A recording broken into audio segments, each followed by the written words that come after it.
நாம இன்னைக்கு பார்க்க போற படம் என்னன்னா, இப்ப ரீசெண்டா ரிலீஸ் ஆன ஆஃபீஸர் ஆன் டியூட்டிங்கிற ஒரு மலையாள மூவி தான். இந்த படத்தோட கதையை சுருக்கமா சொல்லணும்னா, ஒரு ஆள் பேங்க்ல கவரிங் செயினை அடகு வைக்க வந்ததா ஹீரோவுக்கு ஒரு கேஸ் வருது. அதை விசாரணை பண்ண ஆரம்பிச்சா அது பொண்ணுங்களை ஏமாத்தி நகை பறிக்கிற கூட்டத்துக்கு கூட கனெக்ட் ஆகுது. இன்னும் அந்த கேஸ்ல டீப்பா போனா ஒரு சைக்கோ கேங் கூடயும் ஹீரோவோட கடந்த காலத்துல நடந்த ஒரு சம்பவத்து கூடயும் கனெக்ட் ஆகுது. இப்ப ஹீரோ அந்த குற்றங்களுக்கு பின்னணியில இருக்கிறவங்களை கண்டுபிடிச்சாராங்கிறத விறுவிறுப்பா சொல்லியிருக்கிறது தான் இந்த ஆஃபீஸர் ஆன் டியூட்டி. ஓபன் பண்ணா 8 மாசத்துக்கு முன்னாடி பெங்களூர்ல ஒரு போலீஸ்காரரை காட்டுறாங்க. அவர் ஒரு லெட்டர் எழுதி வச்சுட்டு தூக்கு மாட்டி தற்கொலை பண்ணிக்கிறாரு. அப்படியே கேமராவை ஜூம் அவுட் பண்ணா இவர் சாகிறத 4-5 பேர் உட்காந்து பாத்துக்கிட்டு இருக்காங்க. கட் பண்ணா பிரசன்ட்ல கொச்சியில இருக்கிற ஒரு போலீஸ் ஸ்டேஷனை காட்டுறாங்க. அந்த ஏரியா டவுன் பஸ்ல ஒரு பாட்டியோட செயினை யாரோ அடிச்சிட்டாங்கன்னு பாட்டி பஸ் நிறுத்த சொல்ல டிரைவர் நேரா பக்கத்துல இருந்த இந்த ஸ்டேஷனுக்கு விட்டுறாரு. பாட்டி அவங்க பக்கத்துல இருந்த 2 லேடிஸ் மேல சந்தேகப்பட ஸ்டேஷன்ல இருந்த எஸ்ஐ பஸ்ஸை ஓரமா நிப்பாட்ட சொல்லிட்டு அவங்க 2 பேரையும் ஸ்டேஷனுக்குள்ள அழைச்சிட்டு வந்துட்டாரு. அவர் அந்த 2 பேர்கிட்டையும் செயினை எடுத்திருந்தா ஒழுங்கா கொடுத்துருங்கன்னு சொல்ல அதுல ஒரு லேடி நான் சீக்கிரம் வேலைக்கு போகணும் சார்னு பாவமானிக்கிறாங்க. இன்னொருத்தவங்க என் பேக்கை வேணா செக் பண்ணிக்கோங்க, எனக்கு இதுக்கு எந்த சம்பந்தமும் இல்லைன்னு சொல்றாங்க. அவர் விசாரணை பண்ணிக்கிட்டு இருக்கிறப்ப ஒரு கான்ஸ்டபிள் அவர்கிட்ட வந்து இன்ஸ்பெக்டர் வராருன்னு சொல்லிட்டு போக ஸ்டேஷன்ல இருக்கிற மொத்த பேரும் தொப்பியெல்லாம் போட்டுக்கிட்டு அலர்ட் ஆகுறாங்க. இவர் தான் இன்ஸ்பெக்டர் ஹரி, இந்த படத்தோட ஹீரோ. ரொம்ப வெறப்பான ஆளு. உள்ள வந்த ஹீரோ அவரோட கேபினுக்கு போயிட்டு இருக்க அதுல ஒரு லேடி நான் தான் எடுக்கலன்னு சொல்றேன்ல அப்படின்னு சத்தம் போட்டுட்டு இருக்க ஹீரோ அப்படியே யூட்டன் போட்டுறாரு. ஆமா என்ன கேஸ்னு ஹீரோ கேட்க எஸ்ஐ இந்த செயின் திருட்ட பத்தி சொல்றாப்ல. ஹீரோ சத்தம் போட்டுக்கிட்டு இருந்த லேடி கிட்ட ஒழுங்கா செயினை கொடுத்துருன்னு சொல்ல அந்த லேடி நான் தான் எடுக்கலன்னு சொல்றேன்ல, என்ன வேணா செக் பண்ணிக்கோங்கன்னு சத்தம் போடுறாங்க. ஹீரோ டக்குன்னு அவங்க முடிய பிடிச்சிடுறாரு. சார் நான் கர்ப்பமா இருக்கேன், ஒழுங்கா பார்த்து நடந்துக்கோங்கன்னு சொல்ல எது கர்ப்பமா இருக்கியா அப்படின்னு ஹீரோ அவங்க வயிற்றுலேயே ஒரே ஏத்திடுறாரு. அதை பார்த்து பயந்து போன கூட இருந்த லேடி ஐயோ செயின் என்கிட்ட தான் சார் இருக்கு, நான் கொடுத்துடுறேன்னு சரண்டர் ஆயிடுறாங்க. செயினை இவங்க தான் எடுத்துருந்துருக்காங்க. இதை கூட ஒழுங்கா விசாரிக்க தெரியாதான்னு ஸ்டேஷன்ல இருக்கிற எல்லாரையும் திட்டிட்டு ஹீரோ அவரோட கேபினுக்கு வராரு. அங்க அவரோட பேர் போட்ட போர்டு இருக்கிறத பார்த்தவரு அதை அப்படியே தூக்கி குப்பை தொட்டியில போட்டுடுறாரு. இவர் ஏன் இவ்வளவு கன்ல இருக்காருன்னா ஹீரோ இதுக்கு முன்னாடி டிஎஸ்பியா இருந்தவர். ஒரு பிரச்சனையில ப்ரமோட் ஆகி தான் இப்ப இன்ஸ்பெக்டரா இங்க வந்திருக்காரு. அவர் அந்த கான்ல உட்கார்ந்திருக்க அப்ப பின்னாடியே அங்க வந்த எஸ்ஐ சார் கர்ப்பிணி பெண்ணை உதைச்சிருக்கீங்க, அவங்களுக்கு ஏதாவது ஆச்சுன்னா வெளில தெரிஞ்சிரும், அதனால நம்மளே ஹாஸ்பிட்டல் அழைச்சிட்டு போய் செக் பண்ணிடலாம்னு சொல்ல அதெல்லாம் எதுவும் வேணாம் நான் பாத்துக்கிறேன், நீ ஒன்னும் எனக்கு சொல்ல தேவையில்லைன்னு அவரை வெளில துரத்தி விட்டுறாரு. இருந்தாலும் இந்த எஸ்ஐ சும்மா இல்லாம அவங்களோட மேலதிகாரி டிஎஸ்பி ஷாகுலுக்கு கால் பண்ணி இங்க நடந்த எல்லா விஷயத்தையும் அவர்கிட்ட சொல்லிடுறாரு. உடனே டிஎஸ்பி ஹீரோவுக்கு கால் பண்ண இங்க இருந்து அவருக்கு நியூஸ் போயிருக்குன்னு ஹீரோவுக்கு புரிஞ்சிடுது. எல்லாரையும் நிக்க வச்சு இங்க நடக்கிற விஷயங்கள் ஏதாவது வெளில போச்சுன்னா அப்புறம் உங்க பொழப்பு நாரிடும்னு எல்லாருக்கும் வார்னிங் கொடுக்குறாரு. அப்ப டிஎஸ்பி ஹீரோக்கு கால் பண்ணி எடுக்காததால ஸ்டேஷனுக்கு கால் பண்ண நீங்க எதை பத்தி பேச போறீங்கன்னு எனக்கு தெரியும், நீங்க வேணா என் இடத்துல வந்து உட்காந்துக்கோங்களேன்னு திட்டி விட்டு காலை கட் பண்ணிடுறாரு. இதெல்லாம் நடந்துகிட்டு இருக்கப்ப அந்த ஸ்டேஷனுக்கு ஒரு புது கேஸ் வருது. ஸ்ரீராம் பினான்ஸ்ல ஒர்க் பண்ற ஒரு பொண்ணு பாபுங்கிற ஒருத்தர் அழைச்சிட்டு வந்து அவர் போலி செயின் அடகு வைக்க வந்ததா கம்ப்ளைண்ட் பண்றாங்க. அவர்கிட்ட கேட்டா நான் சாதாரண கண்டக்டருங்க, நான் அப்படிலாம் பண்ற ஆள் இல்ல, போன வருஷம் என் பொண்ணு பிறந்த நாளுக்காக வாங்கி கொடுத்தது, காலையில என் மனைவியோட ஆபரேஷனுக்காக அடகு வைக்கலாம்னு போனா இவங்க இப்படி சொல்றாங்கன்னு சொல்றாரு. அவர் நகை வாங்கின கடையையும் டேட்டையும் விசாரிச்ச ஹீரோ அந்த கடையில போய் இவர் சொல்றது உண்மையானு விசாரிக்க சொல்றாரு. அதோட உடனே அவர் பொண்ணு கிட்ட விசாரிக்கிறதுக்காக அவர் மனைவி அட்மிட் ஆயிருக்கிற ஹாஸ்பிட்டலுக்கே வந்துடுறாரு. பொண்ணு கிட்ட செயினை பத்தி கேட்க அவங்க அப்பா தன்னோட பிறந்த நாளுக்காக வாங்கி கொடுத்ததா சொல்றாங்க. இருந்தாலும் கொஞ்சம் பதட்டமாவே பதில் சொல்றாங்க. அதனால தனியா கூப்பிட்டு போய் அதட்டி கேட்டா அப்பதான் உண்மையை சொல்றாங்க. அவங்க ஒரு பையனை காதலிச்சதாவும் அவன் இவங்களை காதலிக்கிற மாதிரி நடிச்சு போதை பொருள் கொடுத்து அவங்க கிட்ட தப்பா நடந்து அதை வீடியோவும் எடுத்து வச்சு மிரட்டி செயினை அவங்க கிட்ட இருந்து பறிச்சிட்டதா சொல்றாங்க. அதை வீட்டுல சொல்ல பயந்துகிட்டு அவங்க தான் அதே மாதிரி கவரிங் செயினை மாத்தி வச்சதாவும் உண்மையை ஒத்துக்கிறாங்க. ஹீரோ இதை பத்தி பாபு கிட்ட எதுவும் சொல்லிக்காம நாளைக்கு உங்க பொண்ணை ஸ்டேஷனுக்கு அழைச்சிட்டு வாங்கன்னு சொல்லிட்டு கிளம்பிடுறாரு. வெளில வந்த ஹீரோ அந்த செயினை போட்டோ எடுத்து அவங்க போலீஸ் குரூப்ல போட்டு அதே மாதிரி செயின் ஏதாவது அடகு கடையில அடகுல இருக்கான்னு இமீடியட்டா விசாரிக்க சொல்றாரு. ஆண்டனி பிரவீன்கிற 2 அதிகாரிங்க முதல்ல பாபு செயின் வாங்கினதா சொன்ன கடைக்கு வந்து செயினை பத்தி விசாரிக்கிறாங்க. பாபு சொன்ன மாதிரியே அவர் சொன்ன டேட்ல அவர் பேர்ல தான் செயின் வாங்கினதா ப்ரூஃப் ஆயிடுது. அடுத்து ஊர்ல இருக்கிற எல்லா அடகு கடையிலயும் செயினை காட்டி விசாரிக்க ஹீரோ கணிச்ச மாதிரியே ஒரு அடகு கடையில அந்த செயின் கிடைக்குது. ஆனா அது கூடவே இன்னும் 2 செயினும் சேர்ந்து அடகுல இருக்கு. அதை யார் அடகுல வச்சிருக்கான்னு பாக்குறப்ப ஒரு பொண்ணு அடகுல வச்சிருக்கிறதா தெரிய வருது. அந்த பொண்ணு வேலை பார்க்குற இடத்த கண்டுபிடிச்சு அங்க போய் பாக்குறப்ப அவங்க இப்ப ட்ரிப்புக்கு போயிருக்கிறதா சொல்றாங்க. இதை ஹீரோ கிட்ட சொல்ல அவரு கிளம்பி இவங்க இருக்கிற இடத்துக்கே வந்துடுறாரு. ஹீரோ மத்த 2 செயின் பத்தி கேட்கிறாரு. ஒன்னு ஜோசப்னு ஒருத்தர் பர்ச்சேஸ் பண்ணிருக்காரு, அவர் இப்ப உயிரோட இல்ல தற்கொலை பண்ணிட்டாருன்னு. இன்னொரு செயினை பத்தி விசாரிச்சு சொல்றோம்னு சொல்றாங்க. உடனே ஜோசப்போட செயினை பத்தி விசாரிக்க அவரோட வீட்டுக்கே வந்துடுறாரு. இந்த ஜோசப்ங்கிறவர் வேற யாரும் இல்ல, படத்தோட ஆரம்பத்துல ஒரு அதிகாரி தற்கொலை பண்ணிக்கிட்டாருல்ல அவருதான். அவங்க வீட்டுல அந்த செயினை காட்டி அதை பத்தி கேட்க அது அவங்க பொண்ணோடதுன்னு சொல்றாங்க. ஒரு நாள் காலேஜ் போறப்ப பைக்ல வந்த ஒருத்தர் அவங்க கழுத்துல இருந்து அறுத்துட்டு போயிட்டதா சொல்றாங்க. சரி இதை பத்தி கம்ப்ளைண்ட் பண்ணியிருந்தீங்களான்னு கேட்க அவங்களும் அவங்க அப்பா ஜோசப்பும் கம்ப்ளைண்ட் பண்ணியிருந்த ஸ்டேஷனை சொல்றாங்க. சார் என்ன ஹீரோவும் அங்க இருந்து கிளம்பிடுறாரு. அதே நேரம் அதிகாரிங்க 2 பேரும் கடைசி செயினை பர்ச்சேஸ் ஆயிருக்க கடையை கண்டுபிடிச்சிடுறாங்க. அங்க அந்த செயினோட டீடைல்ஸ் கேட்க கடைக்காரங்களும் அதை எடுத்து கொடுக்குறாங்க. ஆனா அந்த பில்லை பார்த்தவங்களுக்கு அப்படியே ஷாக் ஆயிடுது. அது என்னதுன்னு நமக்கு காட்ட மாட்டாங்க. இந்த விஷயத்த முதல்ல ஹீரோ கிட்ட சொல்லாம டிஎஸ்பிக்கு கால் பண்ணி சொல்றாங்க. கால் பண்ணவங்க இவங்க இப்ப விசாரணை பண்ணிட்டு இருக்க செயின் கேஸை பத்தி சொல்லி அதுல ஒரு பிரச்சனை இருக்குன்னு சொல்றாங்க. அதை கேட்ட டிஎஸ்பி ஹீரோ கிட்ட இந்த டீடைல்ஸ் எதுவும் சொல்லாதீங்க, ஏதாவது கேட்டா ட்ரேஸ் பண்ண முடியலன்னு சொல்லிடுங்கன்னு சொல்றாரு. டிஎஸ்பி சொன்ன மாதிரி அவங்களும் ஹீரோ கிட்ட லீட் எதுவும் கிடைக்கல சார், விசாரிச்சுக்கிட்டு இருக்கோம், பார்த்துட்டு சொல்றோம்னு சொல்றாங்க. அவங்க கிட்ட பேசிக்கிட்டே ஹீரோ ஸ்டேஷனுக்கு வர அங்க பாபு வந்து நிக்கிறாரு. சார் எதுக்காக என் பொண்ணை வர சொன்னீங்க, என்னாச்சுன்னு கேட்க உங்க பொண்ணை ஒரு லவ் பண்ணி ஏமாத்தி இருக்கான், அதனால உங்க பொண்ணு தான் செயினை மாத்தி வச்சிருக்கான்னு எல்லா உண்மையும் சொல்லிடுறாரு. அதை கேட்ட பாபு ஹீரோ சொன்னதை நம்பாம என் பொண்ணு அப்படிலாம் பண்ணிருக்க மாட்டான்னு பொண்ணு மேல ரொம்ப நம்பிக்கையா சொல்றாரு. இவங்க ரெண்டு பேரும் பேசிட்டு இருக்கப்ப ஹீரோக்கு கால் பண்ண டிஎஸ்பி அவர் உடனே ஆபீஸ்க்கு வர சொல்றாரு. அதனால ஹீரோவும் உடனே அங்க இருந்து கிளம்பிடுறாரு. ஹீரோ டிஎஸ்பியை பாக்கிறதுக்காக அவரோட ஆபீஸ்க்கு வராரு. டிஎஸ்பி ஹீரோ கிட்ட இப்ப ஏதோ கேஸ் பாத்துக்கிட்டு இருக்கீங்களா, அது என்னன்னு கேட்க ஹீரோ இந்த செயின் கேஸை பத்தி சொல்றாரு. 2 செயினோட டீடைல்ஸ் கிடைச்சிருச்சு, இன்னும் 1 மட்டும் கிடைச்சா போதும், இந்த கேஸை முடிச்சிடலாம்னு சொல்றாரு. அதெல்லாம் கேட்ட டிஎஸ்பி இது ஒரு பக்கம் இருக்கட்டும், உங்களுக்கு ஹைதராபாத்ல சைபர் கிரைம் ட்ரைனிங், அங்க கிளம்புங்கன்னு ஒரு லெட்டர் எடுத்து கொடுக்குறாரு. என்ன எல்லா வேலையும் என் கிட்ட கொடுக்கலான்னு பாக்குறீங்களான்னு கேட்க அதெல்லாம் நீ டிஎஸ்பி மேல கை வைக்கிறதுக்கு முன்னாடி யோசிச்சிருக்கணும்னு சொல்றாப்ல. அதுல காண்டான ஹீரோ சம கடுப்புல அங்க இருந்து கிளம்பிடுறாரு. வெளில வரப்ப எதிர்த்தாப்புல அங்க ஆண்டனியை பார்க்க அவர் அப்படியே ஹீரோவை பார்த்தோன்னா பம்முறாப்ல. அதுலயே ஹீரோக்கு இதுல ஏதோ உள்குத்து இருக்குன்னு புரிஞ்சிருது. அதே கோவத்தோட திரும்ப உள்ள போனவர் எங்க போனாலும் இந்த செயின் கேஸை முடிக்காம விட மாட்டேன்னு சொல்லிட்டு கிளம்புறாப்ல. அன்னைக்கு டியூட்டி முடிஞ்சு நைட்டு ஹீரோ வீட்டுக்கு வராரு. பொண்டாட்டி பிள்ளைங்க கூட கொஞ்ச நேரம் கூட டைம் ஸ்பெண்ட் பண்ணல. அதுக்குள்ள அவருக்கு ஒரு கால் வருது. செயின் கேஸ்ல விசாரணை பண்ண பாபுவோட பொண்ணு இறந்துட்டதா சொல்ல உடனே கிளம்பி ஹீரோ அவங்க வீட்டுக்கு வராரு. அங்க அதுக்குள்ள பயங்கர கூட்டம் சேர்ந்துருக்கு. ஹீரோ தன்னோட பொண்ணை விசாரணை பண்ணிட்டு போனதுக்கு அப்புறம் தான் அவங்க ஒரு மாதிரி ஆகி இப்படி தற்கொலை பண்ணிக்கிட்டதா பாபு சொல்லியிருந்ததால மொத்த ஏரியாவும் ஹீரோ மேல கோவமா இருக்காங்க. ஹீரோ அந்த வீட்டுக்கு வந்தோடனே எல்லாரும் கொந்தளிக்க ஆரம்பிச்சிடுறாங்க. அதை தாண்டி உள்ள வந்தவர் பாடி இருக்கிற ரூமை திறக்க அந்த பொண்ணு தற்கொலை பண்ணி தொங்கிட்டு இருக்கு. அதை பார்த்த ஹீரோக்கு ரொம்ப ஒரு மாதிரி ஆயிடுது. அப்ப அவர் ஏதோ ரூம் கதவை உடைச்சு உள்ள போற மாதிரி ஒரு சீக்வன்ஸ் காட்டுறாங்க. இந்த சம்பவத்தை பார்த்த ஹீரோவுக்கு வேர்த்து ஊத்தி ஆளு தடுமாற ஆரம்பிச்சிடுறாரு. அதை பார்த்த மத்த போலீஸ்காரங்களுக்கு அவருக்கு என்ன ஆச்சுன்னு புரியாம கூட்டத்தை தாண்டி அவரை கைத்தாங்களா வந்து கார்ல ஏத்தி அனுப்பி வைக்கிறாங்க. நேரா வீட்டுக்கு வந்தவர் அவர் மனைவி கிட்ட அவங்க பொண்ணு நிலா எங்கன்னு கேட்க மேல தூங்கிட்டு இருக்கிறதா அவங்க சொல்றாங்க. வேகமா மேல ஓடி வந்து நிலாவை தேட அங்க அவங்களோட சின்ன பொண்ணு மட்டும்தான் இருக்கு. பெரிய பொண்ணு நிலா அங்க இல்ல. அதுல வெறியானவர் மனைவியை அடிச்சு கழுத்து நெரிச்சு நிலா எங்கன்னு கேட்க அவங்க நீதான் அவளை கொன்னுட்டியே, உன்னாலதான் அவ செத்தான்னு சொல்றாங்க. இவங்க பொண்ணு நிலா இறந்துட்டாங்க. அதுக்கு ஹீரோவும் ஒரு காரணம் தான். மனைவி சொன்னதை கேட்டு ஹீரோ கண்ணெல்லாம் சுருகி மயக்க நிலைக்கு போயிடுறாரு. அப்பதான் ஹீரோவும் அவங்க பொண்ணு நிலாவும் ரொம்ப ஹாப்பியா இருந்த மாதிரி பழைய நினைவுகள்லாம் வந்துட்டு போகுது. கட் பண்ணா பிளாஷ்பேக் காட்டுறாங்க. ஹீரோ ஷாமுங்கிற ஒருத்தனை வெறித்தனமா சேஸ் பண்ணிட்டு இருக்காரு. ரொம்ப நேரமா சேஸ் பண்ணவர் அவனை உள்ள தள்ளிடுறாரு. கொஞ்சம் வருஷத்துக்கு முன்னாடி இந்த ஷாம் ஒரு மைனர் பொண்ணை லவ் பண்ற மாதிரி நடிச்சு ஏமாத்திருக்கான். அதனால தாமஸ்ங்கிற எஸ்ஐ அவனை போக்சோல கைது பண்ணி உள்ள தள்ளிருக்காரு. வெளில வந்தவன் எஸ்ஐ தாமஸை பழி வாங்கறதுக்காக அவரோட பொண்ணையை லவ் பண்ற மாதிரி நடிச்சு ஏமாத்தி போதைப் பொருள் கொடுத்து அபியூஸ் பண்ணிருக்கான். அதனால அவங்க பொண்ணு தற்கொலை பண்ணி இறந்துட்டாங்க. இந்த கதையெல்லாம் டிஎஸ்பி அவரோட மேல் அதிகாரி கிட்ட சொல்லிட்டு இருக்காரு. அந்த டைம்ல ஷாம ஒரு விசாரணை அறையில போட்டு அவன் வச்சிருக்க லேப் எடுத்து செக் பண்றாங்க. அதுல பல பொண்ணுங்களோட வீடியோஸ் இருக்கு. அப்ப டிஎஸ்பி கிட்ட வந்த ஒரு அதிகாரி ஒரு பிரச்சனை இருக்குன்னு சொல்றாரு. இந்த டிஎஸ்பியும் ஹீரோட ஃபேமிலியும் நெருங்கிய நண்பர்கள். அதனால அந்த விஷயத்தை கேட்டு அவர் உடனே ஹீரோட மனைவி கீதாவுக்கு கால் பண்ணி அவங்கள உடனே வீட்டுக்கு போக சொல்றாரு. கீதாவும் அந்த விஷயத்தை கேட்டு ரொம்ப பதறி போயிடுறாங்க. அதே நேரம் ஹீரோ டியூட்டி முடிஞ்சு கிளம்ப அப்ப ஷாம கைது பண்ண விஷயம் தெரிஞ்சு எஸ்ஐ தாமஸ் அங்க கோவமா வராரு. நேரா ஷாம விசாரணை பண்ணிட்டு இருக்க அறைக்கு வர அந்த பையன் அவர்கிட்ட வாங்க வாங்க லேப்ல தான் எல்லா வீடியோவும் இருக்குன்னு அவர்கிட்ட திமிரா பேசுறான். அதுல சம வெறியான தாமஸ் அவனை ஒரு எத்தி ஒரு மெதி விட்டு போட்டு அடிக்க ஆரம்பிச்சிடுறாரு. அங்க இருக்க போலீஸ்காரங்களாம் தாமஸை தடுத்துக்கிட்டு இருக்க ஹீரோ அங்க வந்துடுறாரு. ஹீரோவும் சேர்ந்து தாமஸை தடுக்க அப்ப ஷாமோட லேப்பை செக் பண்ணிட்டு இருந்த ஒரு கான்ஸ்டபிள் ஹீரோவை பார்த்து பதறிக்கிட்டே லேப் எடுத்து உள்ள வைக்கிறாரு. ஹீரோ அவர்கிட்ட லேப்ல என்ன இருக்குன்னு கேட்க அவரு எதுவும் இல்லைன்னு மறைக்கிறாரு. உடனே ஹீரோ அந்த லேப்பை வாங்கி என்ன இருக்குன்னு பார்க்க அதுல ஹீரோட பொண்ணு நிலாவோட வீடியோவும் இருக்கு. இவன் இதுவரையும் லவ் பண்ணி ஏமாத்துனதுல ஹீரோட பொண்ணு ஒண்ணு தான் பொண்ணோட வீடியோவும் அதுல இருக்கிறத பார்த்த ஹீரோ அப்படியே உறைஞ்சு போயிடுறாரு. அதுல பயங்கர கோவமானவர் அந்த பயல போட்டு பொழந்து கட்ட இந்த கலவரத்தை தடுக்க வந்த எஸ்பியை வேற தள்ளி விட்டு அவரு மூக்கு உடைஞ்சிடுது. அடிச்சு அடியில அந்த பையன் செத்தே போயிடுறான்.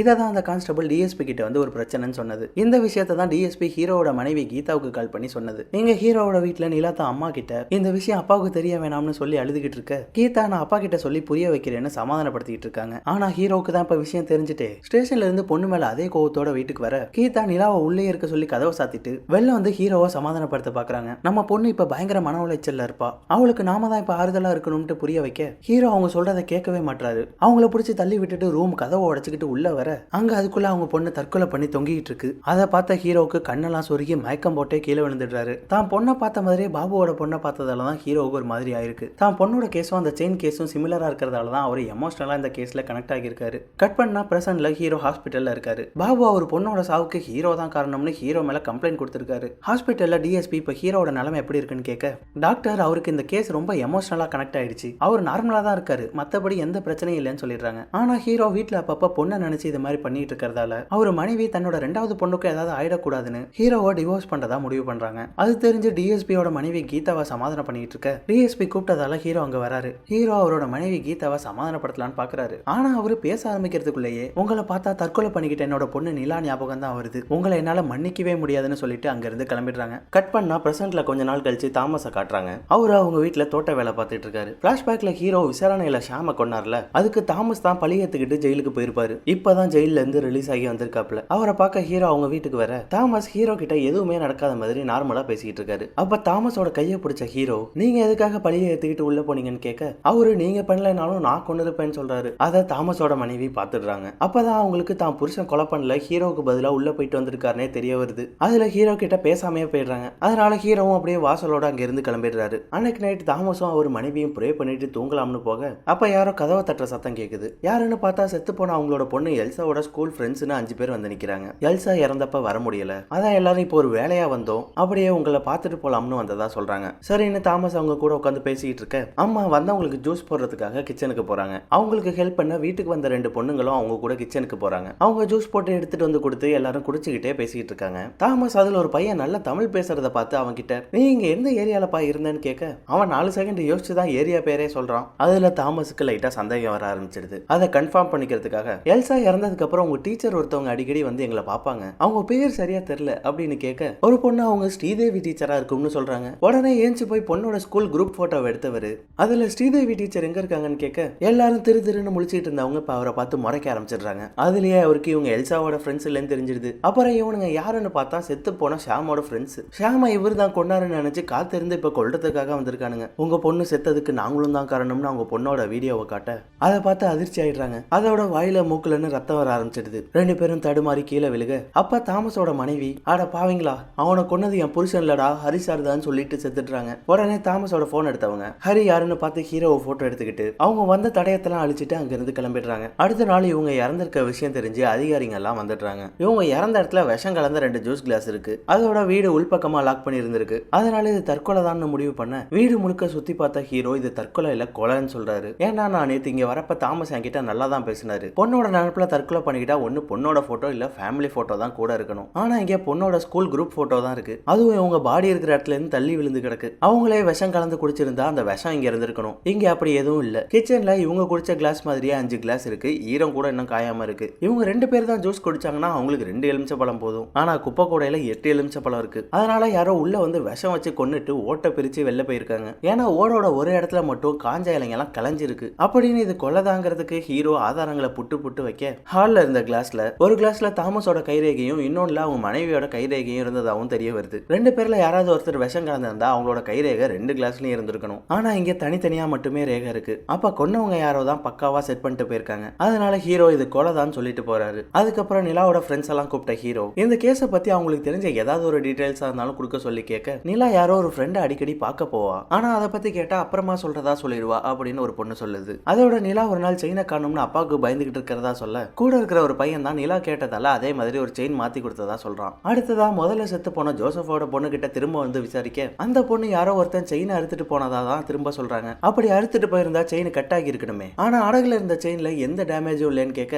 அப்பதான் அவங்க உண்மையை சொல்றாங்க. இவங்களையும் நிலா மாதிரி பாபுவோட பொண்ணுக்கு நடந்த மாதிரி ஒரு பையன் தான் லவ் பண்ற மாதிரி நடிச்சு ஏமாத்திருக்கான். சரின்னு செத்து போன ஷாமோட போட்டோவை காட்டி அவனான்னு கேட்க அவங்க அவன் இல்லைன்னு சொல்லிடுறாங்க. ஆனா இந்த பொண்ணோட வீடியோ ஷாமோட லேப்ல இருந்ததை வச்சு இது ஒரு கேங்னு நல்லா புரிஞ்சிருது. சரி மொத்தம் எத்தனை பேர் இருந்தாங்கன்னு கேட்க அவங்க 3 பேர்னு சொல்றாங்க. அதை வச்சு அவங்க ஷாமோட ஃப்ரெண்ட்ஸ்னும் அவங்க தான் தாமஸை பழி வாங்கறதுக்காக வந்திருக்காங்கன்னு கன்ஃபார்ம் ஆயிடுது. இன்னொரு பக்கம் இந்த செயின்லாம் அடகு வச்ச பொண்ணு ஊருக்கு திரும்ப வந்துடுறாங்க. அவங்கள கண்டுபிடிச்சு வந்து அவங்க கிட்ட இந்த செயின்லாம் எப்படி கிடைச்சதுன்னு கேட்க அவங்க நடந்ததை சொல்றாங்க. இந்த பொண்ணு ஒரு ட்ரெஸ் கடையில வேலை பார்க்கறாங்க. ஒரு நாள் வழக்கம் போல ட்ரெஸ்ஸிங் ரூமை செக் பண்றப்ப அங்க ஒரு கஸ்டமரோட பேண்ட் ரத்தக்கரையோட இருந்திருக்கு. என்னடான்னு எடுத்து பாக்குறப்ப உள்ள பர்ஸ் இருந்திருக்கு. அதுல இருந்த 3 செயின் இருந்திருக்கு. அப்படிதான் அந்த செயின் கிடைச்சதா சொல்றாங்க. சரின்னு அந்த பொண்ணை அழைச்சிக்கிட்டு அவங்க வேலை பார்க்குற கடைக்கு வந்து சிசிடிவி ஃபுட்டேஜை செக் பண்றாங்க. அந்த பொண்ணு அன்னைக்கு எடுத்த ஜீன்ஸை வச்சு அந்த பொண்ணு யாருன்னு காட்டிடுறாங்க. அது வில்லன் கேங்ல இருந்த ஒரு பொண்ணு. அன்னைக்கு ஆனா அந்த கடையோட மேனேஜர் கிட்ட பேசிட்டு போறதா பாக்குறாங்க. உடனே அவர்கிட்ட வந்து விசாரிச்சதுல அவங்க பேர் ஆனா. பெங்களூர்ல படிக்கிறப்ப பப்ல அடிக்கடி மீட் பண்ணி பார்ட்டி பண்றப்ப பழக்கம். ஆனா அன்னைக்கு கடையில மீட் பண்றப்ப என்ன யாருன்னு தெரியாத மாதிரி போயிட்டாங்கன்னு சொல்றாரு. அது எந்த பப்னு டீடைல்ஸ் வாங்கின ஹீரோ அங்க இருந்து கிளம்புறாரு. அங்க பார்த்தா இவ்வளவு நேரம் வில்லன் கேங் ஹீரோவை ஃபாலோ பண்ணிட்டு இருந்திருக்காங்க. அவரு போற லிஃப்ட்ல அவரை சுத்தி தான் எல்லாரும் நிக்கிறாங்க. ஆனா மட்டும் அதுல இல்ல. ஹீரோவுக்கு ஆனாவோட ஃபேஸ் தெரிஞ்சிட்டதால ஹீரோ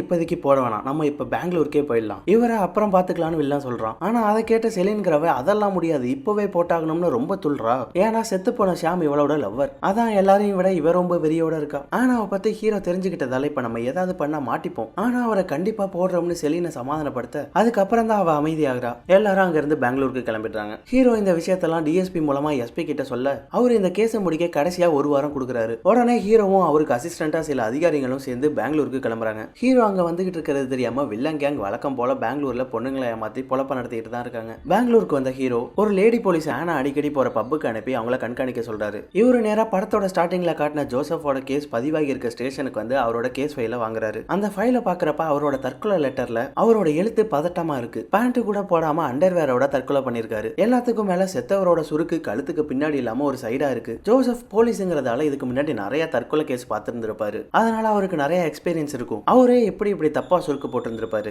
இதுல ஏதோ தப்பா இருக்குன்னு ஹீரோவுக்கு சந்தேகம் வருது. இத பத்தி ஹீரோ அசிஸ்டன்ட் கிட்ட பேசிட்டு இருக்கும்போது பப்ல இருந்த லேடி போலீஸ் ஆனாவை பார்த்துட்டு தான் கால் பண்றாங்க. உடனே கிளம்பி வேகமா அந்த பப்புக்கு வந்த ஹீரோ ஆனாவோட கார் எதுன்னு தெரிஞ்சுக்கிட்டு அதுல அவரோட ஸ்மார்ட் வாட்சை ஜிபிஎஸ்க்காக ஒட்டி வைக்கிறாரு. உள்ள லேடி போலீஸ் ஆனாவை ரொம்ப நெருக்கமா ஃபாலோ பண்ண ஆரம்பிக்க ஆனாக்கு நம்மள சுத்து போட்டாங்கன்னு புரிஞ்சிருது. அதனால அந்த லேடி போலீஸ் அடிச்சு தள்ளி விட்டுட்டு பார்க்கிங்க்கு ஓடி வந்து காரை எடுத்துக்கிட்டு அங்கிருந்து எஸ்கேப் ஆயிடுறா. ஆனா ஆனாவோட கார்ல இருக்க ஸ்மார்ட் வாட்ச் ஜிபிஎஸ் வச்சு ஹீரோ அந்த காரை ஃபாலோ பண்ண ஆனா இப்ப என்ன பண்றதுன்னு தெரியாம வில்லனுக்கு கால் பண்ணி ஹீரோ தன்னை கண்டுபிடிச்சு சேஸ் பண்ணிட்டு இருக்கிறதா சொல்றா. இப்ப நான் என்ன பண்றதுன்னு கேட்க அவங்க உன்னோட போனை ட்ராக் பண்ணுவாங்க, அதனால அதை தூக்கி போட்டுட்டு எப்படியாவது நம்ம ரெகுலரா மீட் பண்ற பிளேஸ்க்கு வான்னு சொல்றான். இருந்தாலும் ஹீரோ ஃபாலோ பண்ணிக்கிட்டே வர ஆனா வேற ஒரு ரூட்டுக்கு மாதிரி ஒரு தெருக்குள்ள பூந்துடுறா. ஹீரோ ஜிபிஎஸ் வச்சு அந்த தெருக்குள்ள வர அது அந்த ஏரியாக்குள்ள தான் காட்டுது, ஆனா எங்க இருக்கான்னு தெரியல. அதனால 3 பேரும் கீழே இறங்கி ஆளுக்கு ஒரு பக்கம் தேட காரை ஆஃப்ல வச்சு பதுங்கி இருந்த ஆனா திடீர்னு ஸ்டார்ட் பண்ணி வேகமா வந்து ஹீரோ மேல ஏத்தி கொல்ல பாக்குறா.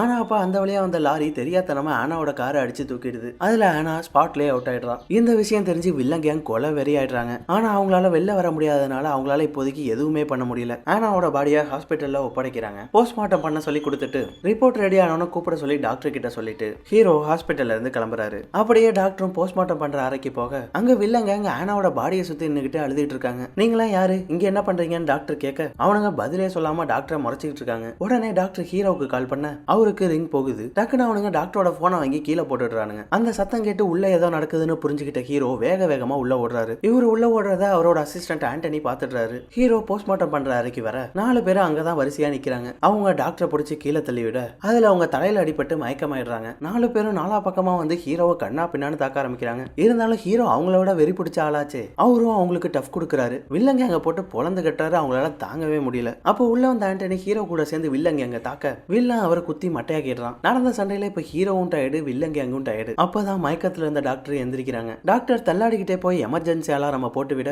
இவனுங்க டாக்டரை குத்திட்டு அந்த இடத்துல இருந்து தப்பிச்சு போயிடுறாங்க. அது எல்லாத்தையும் பார்த்துட்டு இருந்த ஹீரோ பலமாடிப்பட்டு இருந்ததால அவரால் நகர கூட முடியல. இதுக்குதான் அவர் அப்பவே போட்டு தள்ளிடலாம்னு அன்னைக்கே சொன்னேன்னு செலின் வில்லன் கிட்ட கத்த அவங்களுக்குள்ளேயே வாக்குவாதம் ஆக ஆரம்பிச்சிடுது. அன்னைக்கு பஸ் விஷயத்துல ஒழுங்கா நடந்திருந்தா இது எதுவுமே நடந்திருக்காதுன்னு வில்ல ஏதோ சொல்றான். ஆனா இவங்க அதை விட இதுக்கப்புறம் என்ன பண்ண போறோம்னு பிளான் சொல்லுன்னு கேக்குறாங்க. அதுக்கு வில்ல அவங்க ஆரம்பிச்சு வச்சதை நம்ம முடிச்சு வைப்போம், எல்லாரையும் போடுவோம்னு சொல்லி அங்க இருந்து அழைச்சிட்டு போறோம். இன்னொரு பக்கம் ஹாஸ்பிட்டல்ல ஹீரோ ஃபர்ஸ்ட் எய்ட்லாம் முடிஞ்சு பழைய நிலைமைக்கு வர அவங்கள டாக்டர் கூப்பிட்டதா வந்து கூப்பிடுறாங்க. அவரும் டாக்டர் வந்து பாக்குறாரு. அவங்க எனக்கு செத்து போன பொண்ணையும் இப்ப வந்த பொண்ணையும் தெரியும்னு சொல்றாங்க. ஆனாவும் செலினும் போதை பொருள் விற்கிற கேஸ்ல மாட்டி ஜெயிலுக்கு போயிருக்காங்க. அவங்க போதை பொருளுக்கு அடிமையா இருக்கிறதால அவங்கள சரி பண்ண ட்ரீட்மெண்ட்டுக்கு இங்கே தான் அனுப்பியிருந்ததா சொல்றாங்க. அது எல்லாத்தையும் கேட்ட ஹீரோ அவங்க 2 பேரோட கைரேகையை வச்சு அவங்க 2 பேரோட கேஸ் ரெக்கார்டையும் எடுக்க சொல்றாரு. பிரவீனும் இன்னொருத்தரும் போய் அதை பத்தி விசாரிச்சதுல இதுக்கு முன்னாடி ஒரு போதை பொருள் கேஸ்ல ஆனா செலின் அப்புறம் இவங்க கஸ்டடியில செத்து போன ஷாம் 3 பேரும் மாட்டினதாவும் அந்த கேஸை தற்கொலை பண்ணிக்கிட்ட ஜோசப் தான் பார்த்ததா சொல்றாங்க. அதனால நேரா ஜோசப் டியூட்டில இருந்த ஸ்டேஷனுக்கு போனவங்க ஜோசப் கூட இருந்த கான்ஸ்டபிள் கிட்ட அவர் விசாரணை பண்ண கேஸை பத்தி கேக்குறாங்க. அவரும் நடந்ததை பத்தி சொல்ல ஆரம்பிக்கிறாரு. இங்கதான் எல்லா பிரச்சனையும் ஸ்டார்ட் ஆயிருக்கு. கட் பண்ணா பிளாஷ்பேக். ஒரு நாள் ஜோசப் நைட் பேட்ரோல்ல இருக்கிறப்ப ஒரு ஆம்னி பஸ்ல பிரச்சனைன்னு கால் வருது. உடனே ஜோசப்பும் கிளம்பி ஸ்பாட்டுக்கு வராரு. 3 பேரும் பஸ்லயே போதையை போட்டுட்டு பஸ்ல அலப்பற பண்ணிக்கிட்டு வந்துட்டு இருந்திருக்காங்க. அதை கேட்ட ஒரு லேடியையும் அடிச்சு தள்ளி விட்டுருக்காங்க. அதை பேசஞ்சர் எல்லாம் போய் கண்டக்டர் கிட்ட சொல்லி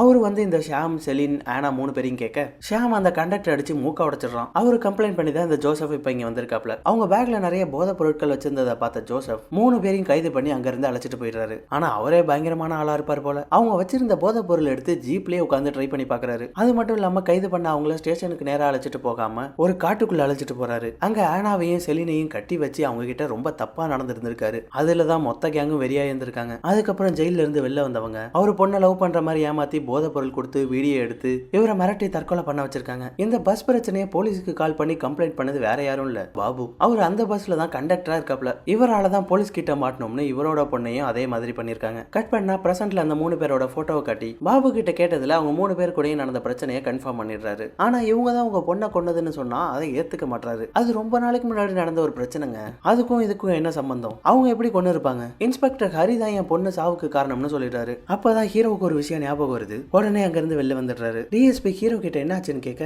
ஹீரோ நான் ஒருத்தவங்களை பார்க்கணும்னு சொல்றாரு. யாரா இருக்கும்னு பார்த்தா 2 பேரும் ஹீரோட மனைவி கீதாவை பார்க்கறதுக்காக வராங்க. டிஎஸ்பி அவங்க கிட்ட 3 பேரோட போட்டோவை காட்டி அவங்கள தெரியுமான்னு கேட்க அவங்க தெரியும்னு சொல்றாங்க. இப்ப திரும்ப அப்படியே ரீவைண்ட் பண்ணி காட்டுறாங்க. அந்த 3 பேர் டிராவல் பண்ண அதே பஸ்ல கீதாவும் அவங்க பொண்ணு நிலாவும் டிராவல் பண்ணிருக்காங்க. அவங்க பஸ்ஸுக்குள்ளேயே போதை பொருள் அடிக்கிறது, ரொமான்ஸ் பண்றதுன்னு பஸ்லயே மோசமா பண்ணிட்டு இருக்க அதை பார்த்து நிலாக்கு டிஸ்டர்ப் ஆகுது. அதனால கீதா ஏஞ்சி அவங்கள சத்தம் போட ஆரம்பிச்சிடுறாங்க. அந்த 3 பேரையும் ஒரு லேடி ஏஞ்சி கேள்வி கேட்டதா சொன்னோம்ல, அது வேற யாரும் இல்ல, ஹீரோவோட மனைவி கீதா தான். ஷாமே அவங்கள அடிச்சு அதை பேசஞ்சர் கண்டக்டர் கிட்ட கம்ப்ளைண்ட் பண்ணி அவரு போலீஸை கூப்பிட்டு ஜோசப் வந்து இந்த கேஸை விசாரிச்சு இப்படிதான் வில்லன் கேங்கும் இந்த 3 பொண்ணுங்களும் இந்த கதையில லிங்க் ஆகி இருந்திருக்காங்க. இதுக்கு பழி வாங்க தான் 3 பேரையும் லவ் பண்ற மாதிரி நடிச்சு போதை பொருள் கொடுத்து ஏமாத்திருக்காங்க. அதனாலதான் நிலாவும் எல்சாவும் தற்கொலை பண்ணி இறந்திருக்காங்க. கீதா டிஎஸ்பி கிட்ட இந்த பஸ் பிரச்சனையை பத்தி சொல்றாங்க. இப்ப எதுக்காக இதை பத்தி கேக்குறீங்கன்னு கேட்க ஒன்னும் இல்ல, வேற கேஸ் விஷயமா கேக்குறோம்னு டிஎஸ்பி சொல்லிடுறாரு. இப்பதான் ஹீரோவுக்கு தான் பொண்ணோட சாவு எங்க இருந்து ஆரம்பிச்சிருக்குன்னு புரியுது. ஆனா கீதா கிட்ட இதனாலதான் எல்லாமே ஆரம்பிச்சிருக்குங்கிறத சொல்லாமே கிளம்பிடுறாரு. டிஎஸ்பி கீதா கிட்ட ஏன்டா சொல்லலன்னு கேட்க அவங்க கிட்ட எதுவும் சொல்ல வேணாம், அவளும் கில்ட் ஆகி என்ன மாதிரி கஷ்டப்பட வேணாம்னு சொல்லிடுறாரு. அப்ப ஹீரோவுக்கு கால் பண்ண பிரவீன் ஆனாவோட போன் கேரளால ஆக்டிவா இருக்கு, அதுவும் பாபுவோட வீட்டுக்கிட்ட ஆக்டிவா இருந்து இப்ப சுவிட்ச் ஆஃப் ஆயிட்டுன்னு சொல்றாரு. அதை கேட்ட ஹீரோ பாபுக்கு ஏதாவது ஆயிட போதுன்னு அவங்கள உடனே வீட்டுக்கு போய் பார்க்க சொல்ல வீட்டுக்கு போய் பார்த்தா அவர் வேலைக்கு போயிட்டதா சொல்றாங்க. சரின்னு கிளம்பி அங்க இருந்து பஸ் ஸ்டாண்டுக்கு வராங்க. அங்க பாபுவை பார்த்துட்டாங்க. அவரை கண்காணிச்சிட்டு இருக்கப்பே குறுக்க ஒரு பஸ் கிராஸ் பண்ணி போகுது. அந்த கேப்ல அங்க வந்த வில்லன் பாபு முன்னாடி வந்து நிக்கிறான். பாபு அவங்கள பார்த்து முழிச்சிட்டு இருக்க வில்லன் அவரை குத்திட்டு அங்க இருந்து எஸ்கேப் ஆயிடுறான். பஸ் குறுக்க வந்தோன்னே ஹீரோவும் அங்க ஓடுறாரு. ஆனா வில்லன் அங்க இருந்து அதுக்குள்ள எஸ்கேப் ஆயிடுறான். அப்பதான் பாபுவுக்கு ஹீரோ சொன்னது உண்மைதாங்கிற மாதிரி அவரை பாக்குறாரு. உடனே அவரை அங்க இருந்து ஹாஸ்பிட்டலுக்கு அழைச்சிட்டு போயிடுறாங்க. அடுத்து கீதாவுக்கு ஏதாவது ஆக வாய்ப்பு இருக்குன்னு ஹீரோ வேகமா அவங்க வீட்டுக்கு வர கீதாவும் அவங்க பொண்ணும் அங்க இல்ல. பக்கத்துல கேட்டா அவங்க கொஞ்ச நேரத்துக்கு முன்னாடி தான் அவங்க அப்பாவோட வீட்டுக்கு கிளம்பி போனதா சொல்றாங்க. கட் பண்ணா கீதாவோட அப்பா வீட்டை காட்டுறாங்க. அங்க கீதா அவங்களோட அப்பாவுக்கு சாப்பாடு எடுத்து வச்சிட்டு இருக்காங்க. அவங்க பாப்பா அந்த வீட்டு நாயோட வாசல்ல விளையாண்டுட்டு இருக்கு. சரி சாப்பிடறதுக்கு பாப்பாவையும் கூப்பிடலாம்னு கூப்பிட போக அங்க பாப்பா ரத்தக்கரையோட வந்து நிக்குது. பின்னாடியே வில்லன் கேங்கும் அங்க வராங்க. பாவம் அந்த வீட்டு நாயை பாப்பா முன்னாடியே கொண்டுடுறாங்க. அதோட ரத்தம் தான் பாப்பா மேல முழுக்க இருக்கு. ஹீரோ இந்த வீட்டுக்கு வேக வேகமா வந்துட்டு இருக்க அவருக்கு வில்லன் வீடியோ கால் பண்றான். அவர்கிட்ட பாப்பாவை வச்சு மிரட்டினவன் சீக்கிரமா அவரை மட்டும் அங்க வர சொல்றான். அதோட கீதா கிட்ட அவங்க பொண்ணோட வீடியோவை காட்ட அப்பதான் அவங்களுக்கு இவனுங்க தான் எல்லாத்துக்கும் காரணம்னு புரியுது. தாத்தாவுக்கு கால் சரியில்லாம வீல் சேர்ல உட்கார்ந்து இருக்கிறதால அவரால் எதுவுமே பண்ண முடியல. அப்ப அவர் பக்கத்துல உட்கார்ந்து இருந்த சத்யா சிகரெட் பத்த வைக்க டக்குன்னு தாத்தா அவர் வச்சிருந்த சரக்கு எடுத்து அவன் மூஞ்சிலேயே ஊத்திடுறாரு. அதுல பக்குன்னு கோஸ்ட் ரைடர் மாதிரி அவன் மண்டை எரிய ஆரம்பிச்சிடுது. ஆளு கதற ஆரம்பிச்சிடுறான். பதறி போன ஆளுங்க ஆளுக்கு ஒரு பக்கம் போய் ஒரு ஐட்டத்தை எடுத்துட்டு வந்து அதை அணைக்க திரும்பி பார்த்தா தாத்தா அவங்க பொண்ணை கைத்தாங்களா புடிச்சுக்கிட்டு கையில கன்னோட நிக்கிறாரு. தாத்தா ஆர்மில இருந்து ரிட்டையர்ட் ஆனவர். அவரு சுட ஆரம்பிச்சோன்னா ஆளுக்கு ஒரு பக்கம் சதறிடுறானுங்க. அந்த கேப்ல பொண்ணையும் பேத்தையும் வண்டி எடுத்துட்டு போக சொல்லி அங்க இருந்து எஸ்கேப் ஆக வச்சிடுறாரு. ஆனா தாத்தாவுக்கு வயசாகிட்டதால அவரால் சரியா சுடவே முடியல. அதை புரிஞ்சுக்கிட்ட வில்லன் ஓடி வந்து தாத்தாவோட நெஞ்சிலேயே கத்தி இறக்கி அவரை போட்டு தள்ளிடுறான். பின்னாடியே கார் எடுத்துக்கிட்டு கீதாவை வேகமா சேஸ் பண்ணி போனவங்க அவங்கள ஒரு இடத்துல வச்சு பிடிச்சிடுறாங்க. எங்க தப்பிக்க பாக்குறேன்னு அவங்கள போட்டு அடிச்சவன் கத்தி எடுத்து அவங்கள குத்திடுறான். அடுத்து பாப்பாவை தூக்குறதுக்காக கார்ல போய் பாக்குறான். அங்க கார்ல பாப்பாவை காணும். சைடு கேப்ல பாப்பா எஸ்கேப் ஆகி தோப்புக்குள்ள போயிடுச்சு. வில்லன் கேங்கும் பின்னாடியே பாப்பாவை தேடி காட்டுக்குள்ள போறாங்க. அப்பதான் ஹீரோ அந்த வழியா வராரு. கார்லாம் குறுக்க நிக்கிறத பார்த்துட்டு இறங்கி வந்து பார்க்க அங்க அவரோட மனைவி குத்தப்பட்டு கிடக்கிறத பாக்குறாரு. அவங்கள ஓரமா உட்கார வச்சவரு பாப்பா எங்கன்னு கேட்க அவங்க பாப்பா தோப்புக்குள்ள போயிட்டதா கையா கட்டுறாங்க. பின்னாடியே ஹீரோவும் பாப்பாவை தேடி தோப்புக்குள்ள போறாரு. ரொம்ப நேரம் ஓடிட்டு இருந்த பாப்பா அங்க இருந்த ஒரு கொட்டாய்க்குள்ள போய் ஒளிஞ்சுக்குது. வில்லன் கேங் அதுக்குள்ள வந்து தேட பாப்பா அங்க இருக்கிறத கண்டுபிடிச்சிடுறாங்க. அவனுங்க பாப்பாவை போய் பிடிக்க போக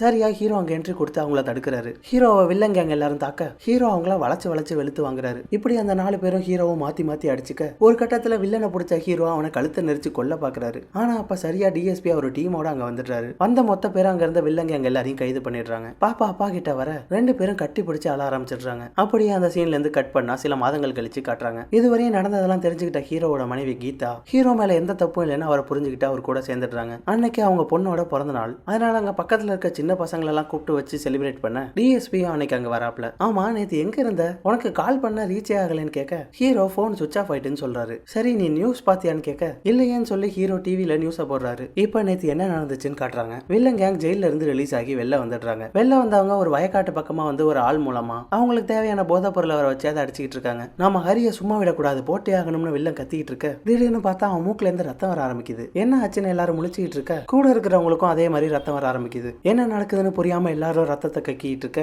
அங்க ஹீரோ வந்து நின்றுட்டு இருக்காரு. ஹீரோ தான் அவங்க ஜெயில இருந்து வரதுக்காக காத்திருந்து அவங்க வந்தவன பிளான் பண்ணி போட்டு தள்ளியிருக்காரு. இது டிஎஸ்பிக்கு புரிஞ்சிடுது. ஆனா அவர் ஹீரோ கிட்ட அதை பத்தி கேட்டுக்கல. இதுதான் டிஎஸ்பி சொன்ன அந்த நியூஸ். ஜெயில இருந்து ரிலீஸ் ஆன வில்லன் கேங் 4 பேரும் மர்மமான முறையில செத்து கிடக்கிறதா சொல்றாங்க. இதோட இந்த படம் முடியுது. வீடியோ எப்படி இருந்துச்சுன்னு கமெண்ட்ஸ்ல சொல்லுங்க. பிடிச்சிருந்தா மறக்காம லைக் போட்டுட்டு சப்ஸ்கிரைப் பண்ணாதவங்க சப்ஸ்கிரைப் பண்ணிட்டு பெல் ஐக்கானை தட்டி விட்டுருங்க.